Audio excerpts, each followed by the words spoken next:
Isang magandang umaga po, magandang araw, magandang hapon sa inyong lahat, mga mamamayan ng lungsod ng Taguig. Narito po kami muli, kasama ko si Pastor Jim at si Pastor Tony para sa patuloy na pagbibigay po sa inyo ng mga mensahe mula sa salita ng Panginoon na dinadalangin namin makapagbigay ng kalakasan sa ating pamumuhay.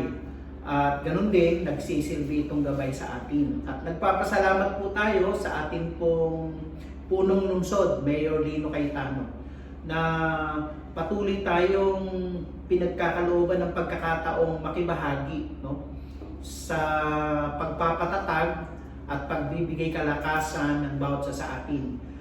Lalo na sa panahong katulad po nito na tayo po ay bagamat nasa general community quarantine, pero may mga ilang panahon pa bago tayo makarating doon sa tinatawag nating new normal. But anyway, nais ko pong idulog muna natin sa Panginoon itong ating pagbubulay ng kanyang mga salita. Pangunahan tayo ni Pastor Jim. Tayo po ay manalangin. Kami, O Diyos, ay nagpapakumbaba at nagpapasalamat sa araw na ito. Sa umagang ito, Panginoon, pagpalain mo po ang talakayan at magbigay ng inspiration, encouragement, kalakasan sa lahat ng mga makakapakinig ng aming segment. At ang papuri at kaluwalhatian sa iyo lamang, Ama, sa pangalan ng Jesus. Amen. Amen. Okay po. So, pinagpapatuloy namin yung aming pong nasimulang talakayin tungkol po dun sa kamatayan, ano, yung death. At nasa ikatlong ikatlong bahagi na. Alam niyo po, kung may isang katotohanan talaga na nakita po natin dito sa pandemya na ito, that death is real. No? At salamat naman dahil kahit papaano dito sa ating bansang Pilipinas, hindi naman po ganun napakarami at hindi naman napakalaki ng naging casualty.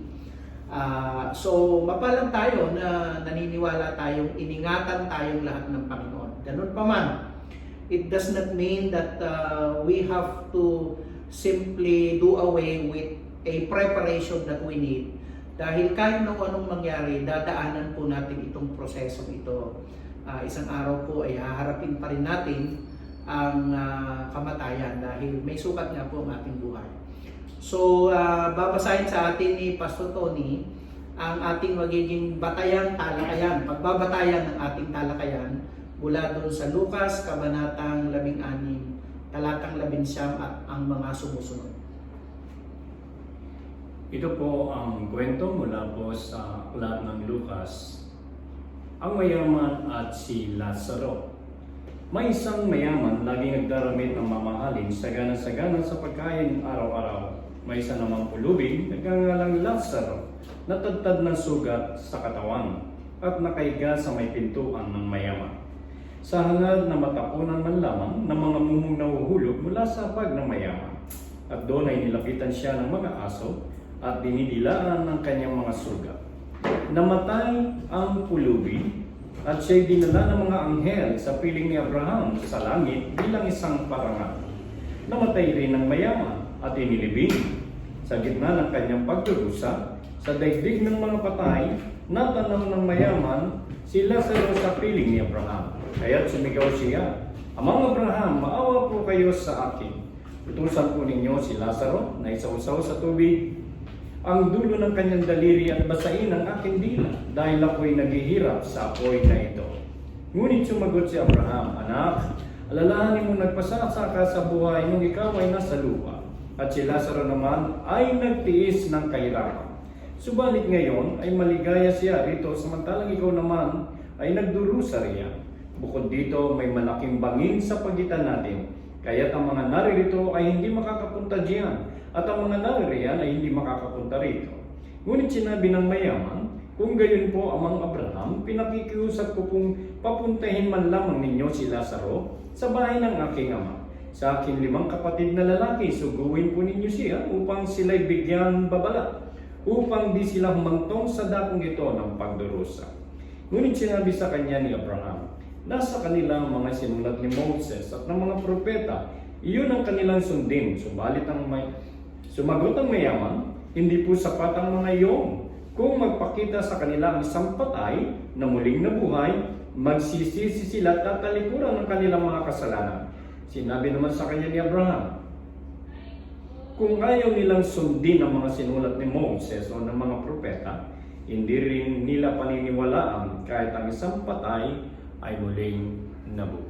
Ayan, okay po. No? So, tingnan lang natin yung mga characters at saka ilang mga mabilis nating makikita. Sige, Pastor Jim. Yung mga binanggit na karakter ko rito ay unang-una, yung pulubi ng pangalan ay Lazarus, yung mayaman na hindi pinangalanan, at tapos si Abraham, doon sa napuntahan nung pulubing si Lazarus.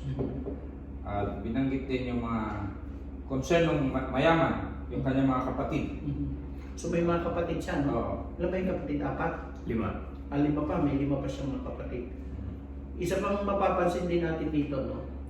Magkaiba yung magkaiba rin yung naging buhay ng dalawa nung nandito sa lupa at pagkatapos nilang mamatay, magkaiba rin ang kanilang buhay, no? Sige, tuloy mo kasi Jim kung ano pa ang gusto mo. Okay, striking sa akin na yung mahirap dito ay may pangalan at yung mayaman ay walang pangalan. Ito po ay nagbibigay ng malaking mensahe sa akin na sinasabing kasi pag ikaw ay kilala yung pangalan mo, ibig sabihin ikaw ay may relasyon. God knows us by name. And striking na hindi pinangalanan yung mayaman. So, hindi yung kalagayan sa buhay kung mayaman o mahirap ka ang mahalaga sa Panginoon. Ang mahalaga ay kung ikaw ay may relasyon, malalim na relasyon sa Panginoon. At ako'y naniniwala si Lazarus ay merong malalim na relasyon dito sa Panginoon. Pastor Tony. Dito po, mapapansin po natin kung papansinin po natin yung status ng pamumuhay ng mayaman at ng mahirap. Yung mayaman, nabubuhay ng saganang-sagana, lalo na sa pagkain o pinakain. Samantalang yung mahirap, nag-aantay lamang kung may mahuhulog mula doon sa pag na mayaman. So, dito po pinapakita, pagdating po pala sa kamatayan, walang mayaman, walang mahirap, kapwa mamamatay. Pagdating po pala sa kamatayan, walang malakas, walang may sakit, kapwa pa rin mamamatay. Great equalizer ang kamatayan. Walang pinipili. Walang pinipili. Okay. Hindi lamang yun. No? Isa sa mapapansin natin dito, by all means, pagka tiningnan mo yung sitwasyon ng mayaman, successful no? By all means, successful siya kasi pati yung pananamit, pati yung sinabi rito, live in luxury every day. Kung wala lang sana yung kamatayan, okay na ayos na At samantalang sa kabilang banda si Lazarus naman, sobrang hirap ng buhay. Yung buhay niya dito, nakalagay dyan, covered with sores, verse 20. May sakit pa. Longing to eat. At ang kanyang pantawid gutom ay yung nalalaglag sa lamesa ng mayaman. At hindi lamang yun, ang nagpapagrabe pa yung mga asong dumidildil doon sa kanyang mga sugat. So, two contrasting opposite lifestyle, lavish and luxurious life nung rich man, at si Lazarus naman ay sobrang hirap. At sabi nga ni Pastor Jim, di ba? Equalizer yung death. Kung wala sanang kamatayan, okay na sana. How we wish, how the rich man wish na sana wala ng death. Si Lazarus naman siguro, on the other hand, sabi niya nasa isip niya, hindi bali, may katapusan naman itong buhay na ito May katapusan naman. Alin ba mas mahaba? Yung buhay dito, yung buhay pagkatapos nito? Definitely, no? Definitely. Wala sa kalingkingan yung buhay natin dito. Okay, punta tayo dun sa bandang susunod, verse 22. Pastor Tony, ano yung sabi mo? Ah, lahat ng tao may Kamatayan. harap sa kamatayan. May sukat kasi yung buhay. Opo. So yung mayaman, mukhang yung pera niya, yung pananalapi ito, wala namang nagawa doon sa, hindi na iligtas yung buhay ng mayaman yung kanyang pananalapi. Ano? May sinasabi sa Biblia rin na ganito, pinipili ng Diyos yung mahihirap na mayaman sa pananampalataya. Mm. Kasi hindi naman natin sinasabing kasalanan ng yumaman eh, no? Mm. Kanya lang, pag ang kalagayan mo talaga ay mahirap, ay wala ka talagang magawa kundi tumawag sa Diyos eh. Tala ang mayaman dahil maraming resources, ang tendency malimutan ang Panginoon. Kasi siguro ang maganda yung nabanggit niya na di-disclaimer natin, tawag ba doon disclaimer? Hindi po porke mayaman ay masamang tao, hindi po, no. Kasi doon sa lumang tipan, ang mga kaibigan ng Diyos ay mayayaman, no, like Abraham. Si Abraham, nung tawagin po siya, ay stable, prominenting tao po doon sa Ur of Caldea. Napakayaman po noon. So hindi yung yaman ang problema. Palagay ko ang problema ay doon sa pagtitiwala. Kanino ka nagtitiwala? Sa yaman o sa Panginoon? May nagsabing author na ganito God sometimes removes our visible supply to maintain our dependency on Him. Minsan daw, inaalis, di ba sa Tagalog? Paano mo itatagalog yun? Inaalis ng Diyos yung mga Nakikita na ano. mga pinagtitiwalaan. Parang Diyos-Diyosan din na rin yun. Nagiging Diyos-Diyosan. Doon ka nakapagtitiwala, oo. Para Ano lamang, yung pinanghahawakan mo? oo, minsan inaalis lahat ng Diyos ang lahat ng yun para manatili kang sa Diyos. Kasi minsan kahit tayo, minsan natutuksok, nakakaano talaga tayo, nalilingat tayo na doon din tayo minsan, yun ang pinanghahawakan natin minsan. Hindi walang exempted po kasi sa sa riches eh. Lahat tayo ay nabibiktima rin, nadadaya tayo dyan. Okay? So pinasok lang po namin yung para hindi po namin sinasabi na pagkamayaman ay masama. Hindi po yun. Opo. Ang sinasabi po natin ay maganda ang mayaman. Mas marami ang nagagawa pagka ikaw ay mayaman. Ngunit kinakailangang matiyak natin saan tayo nagtitiwala. At sana hindi tayo nagtitiwala doon sa ating kayamanan. Dahil ang gusto ng Panginoon, magtiwala tayo doon sa nagbibigay ng kayamanan. Okay? So sa verse 22, ano nangyari? Namatay. Namatay ang pulubi at siya'y dinala ng mga anghel sa piling ni Abraham sa langit bilang isang parangal. Namatay rin ng mayaman at inilibing. Oo. So parehong namatay pala. Pareho silang namatay. Pareho lang namatay. Ngayon, pupunta Pastor Jim, ano ang nangyari ngayon dito? Verse 23 na tayo. At nung sinabi lang doon sa mayaman ay namatay at inilibing. At nung magmulat ng mata, siya ay nasa Hades at naghihirap. Ayun, Ano? He was may dalawang pupuntahan, ano? in torment. Hindi, dito muna, yung mayaman, ang nakita natin, doon siya napunta sa Hades na mayroon siyang paghihirap. O siguro, hinahanap niya si Lazarus, no? O siyempre, parang namatay na si Lazarus eh. Siyempre, hinahanap niya doon. O ano nangyari ngayon? Ano nangyari nung hinahanap niya? Wala doon. Wala doon. Hindi sila magkasama. Kasi nakita niya si Lazarus sa piling ni Abraham. Okay. At pagkatapos, Malayo, far off eh, sabi rito eh. ayun, Malayo. para sa akin, far away. Oo. So he looked up and saw Abraham far away, with Lazarus by his side. Ang ganda ng tawag niya, verse 24, Father Abraham. O, di ba? Father Abraham. Anong sabi niya, Pastor Tony? Kaya't sumigaw siya, Amang Abraham, maawa po kayo sa akin. Utusan po ninyo si Lazaro na isausaw sa tubig, ang dulo ng kanyang daliri, at basain ang aking dila dahil ako'y naghihirap sa apoy na ito. Okay.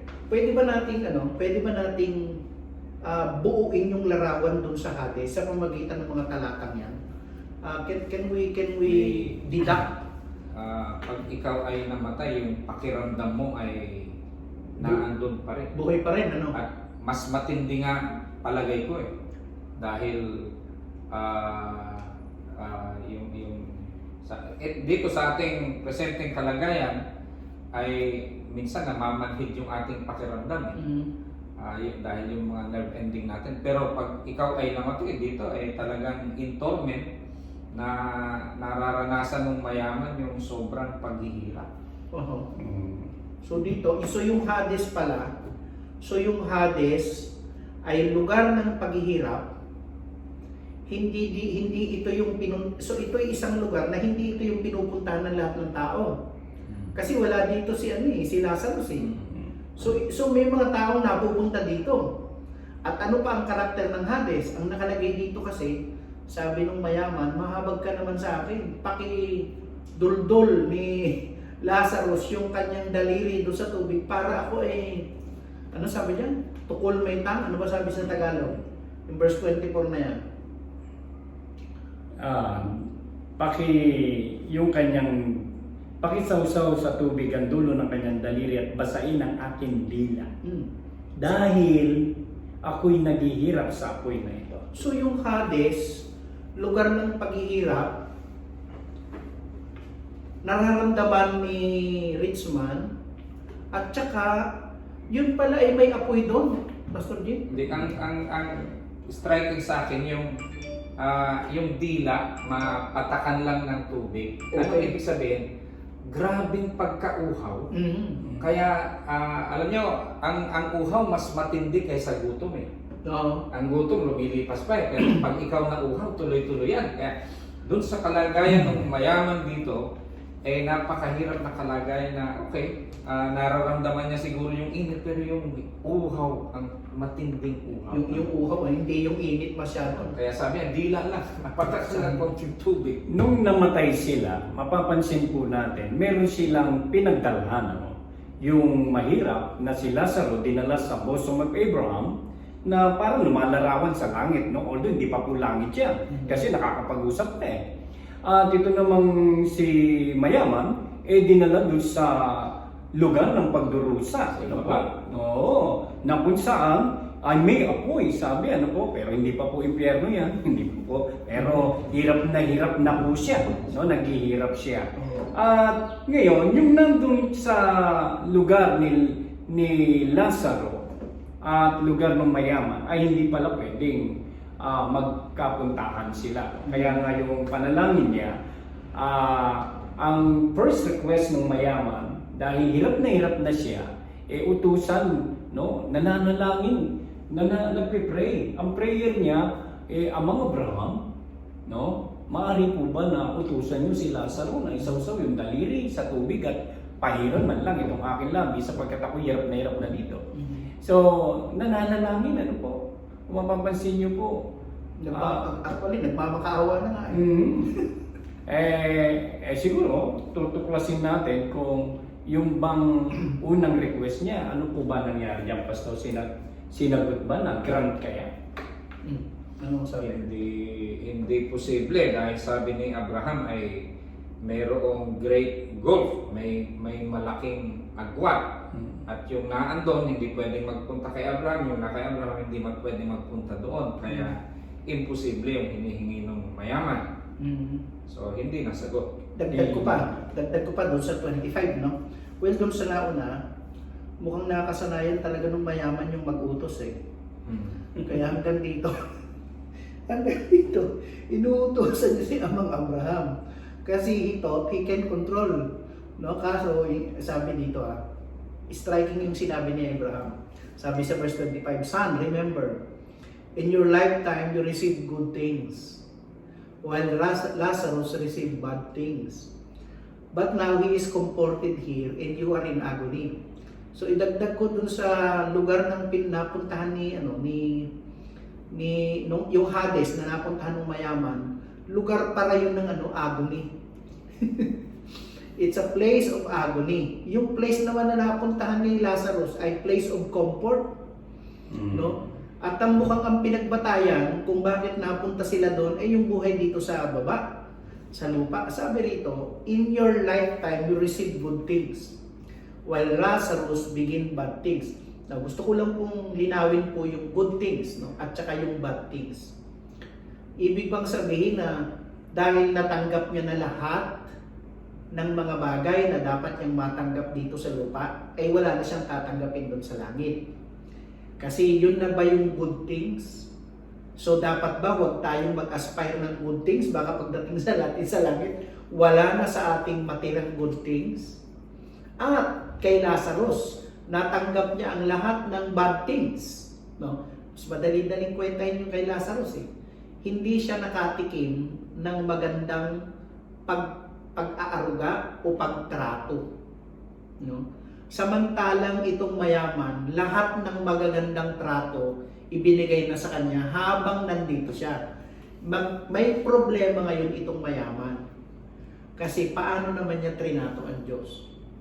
Parang si Lazarus dito ay ito yung taong sa kahirapan ay hindi nagrereklamo. Nagtitiis lang talaga, nananampalataya sa Diyos.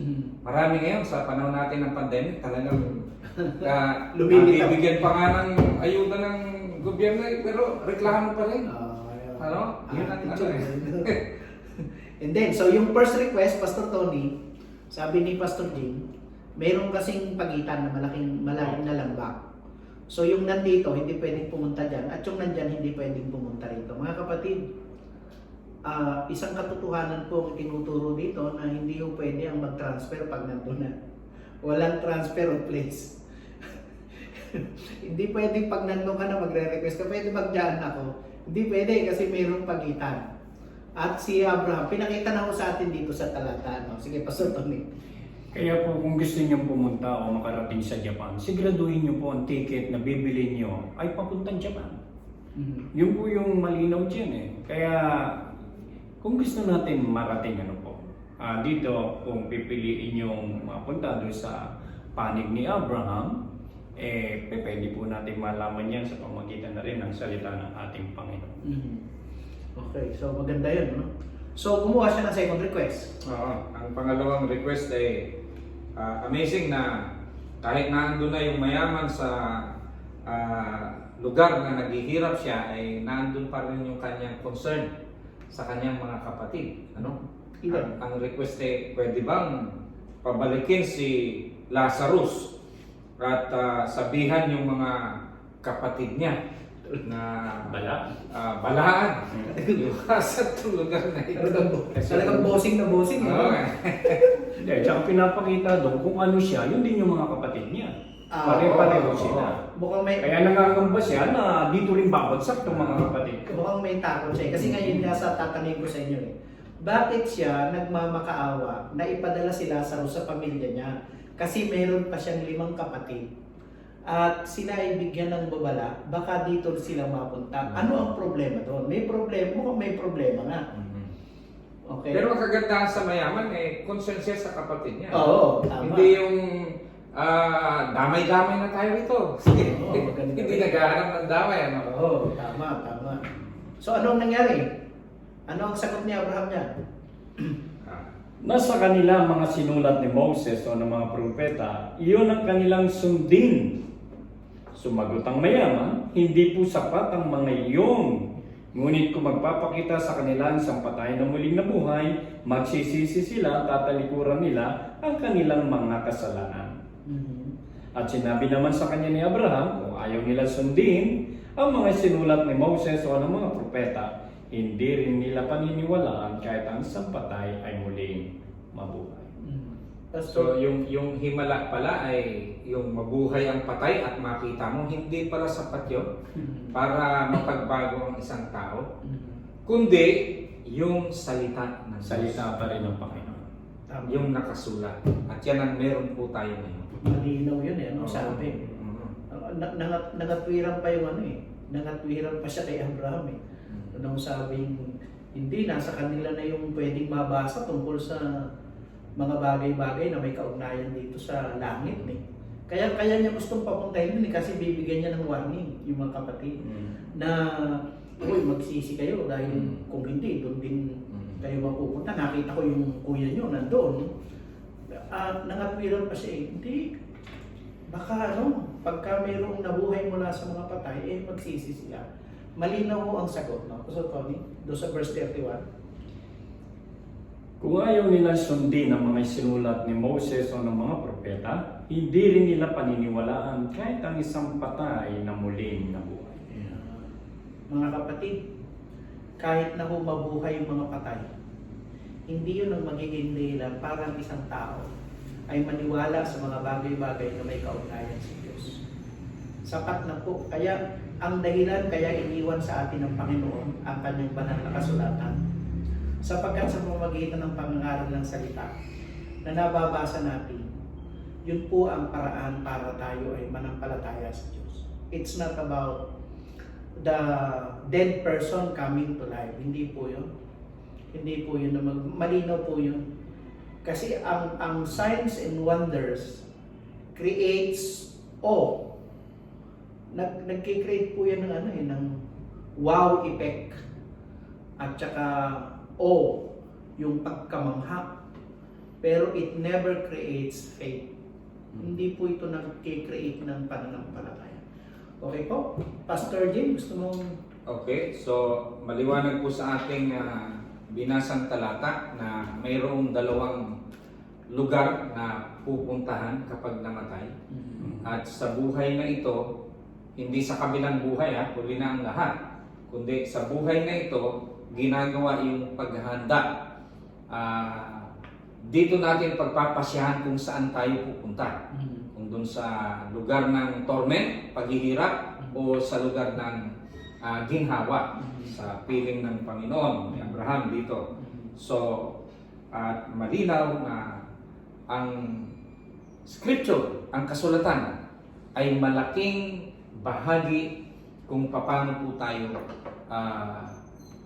maghahanda sa kamatayan. Sinabi po ng Biblia, maliban ang isang tao ay maipanganak na muli, ay hindi niya makikita o hindi siya makakapasok sa kaharian ng Diyos. At paano maipanganak na muli? Sa ngayon po sa kasulatan, ay ang sino mang tumanggap sa Panginoon at nanampalataya sa kanyang pangalan ay binigyan ng karapatang maging anak ng Diyos, isinilang hindi sa kalooban ng tao o sa pita ng laman, kundi sa kalooban ng Diyos. So, ang paghandang kailangan gawin lang po natin ayon sa kasulatan ay ibigay natin ang ating pagtitiwala sa Panginoon at isuko natin ang ating buhay sa Kanya. Tanggapin natin siya bilang ating Panginoon at tagapagligtas. Kung nais mong gawin yan, kapatid, ay manalangin po tayo ng ganito.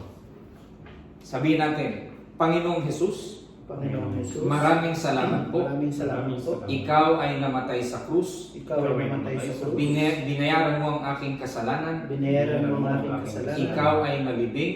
Ikaw ay At nalibing. nabuhay na muli. At nabuhay na muli. Para sa aking kaligtasan. Para sa aking Ako kaligtasan. po ay lumalapit sa iyo. Ako po ay lumalapit sa iyo. Nagsusuko ng buhay. Nagsusuko ng buhay. Humihingi ng kapatawaran. Humihingi ng kapatawaran. Tinatanggap kita. Tinatanggap Bilang aking Panginoon. bilang aking At Panginoon sariling at tagapagligtas. sarili kong tagapagligtas. Maghari ka sa buhay ko. Maghari ka sa buhay ko Magmula ngayon. magmula ngayon Hanggang sa aking kamatayan. Hanggang sa aking kamatayan. Sa pangalan mo, Jesus. Sa pangalan ng Jesus. Amen. Patuloy tayong manalangin. Dakilang Diyos, maraming salamat po. Patuloy namin itinataas sa inyo ang aming mga tigapamuno. Mula po sa aming presidente, nais din po namin hingin ang inyong patuloy na paggabay sa kanya, ang aming pong Senadora Pia, ang aming pong Speaker of the House Alan, ang aming pong Congresswoman Lani, ang aming pong Mayor Lino, ang aming pong Vice Mayor Ading Cruz at lahat ng kasama niya sa konseho, ang lahat ng mga kapitan at mga konsihal, lahat po ng mga katuwang na nagpapatupad ng kaayusan sa mga panahong katulad po nito na mayroong pandemya. Kayo po ang patuloy na mag-ingat at gumabay sa kanilang mga buhay. Lord, protect them. Send your angels to take charge over them. At hindi lamang po yun. Patuloy niyo po silang sa pamamagitan ng inyong kapangyarihan ay iligtas sa anumang uri ng kapahamakan o sakuna. Bagkus Panginoon, patuloy silang makasumpong ng kalakasan mula po sa inyo upang sa ganon makapagpatuloy silang gumawa ng kanila pong assignment na galing po sa inyo. Maraming salamat po Pagpalain mo ang lungsod ng Taguig, pagpalain mo ang mga mamamayan. Pinapahayag namin ang kagalingan sa mga may karamdaman, kalakasan sa may panghihina, kagalakan sa may kalungkutan. Ipinapahayag namin ngayong umaga ang shalom ng Panginoon Yes. ay maranasan ng bawat isang Taguigenyo. Maraming salamat po sa pangalan ni Jesus. Amen. Amen. Amen. Amen. Praise God.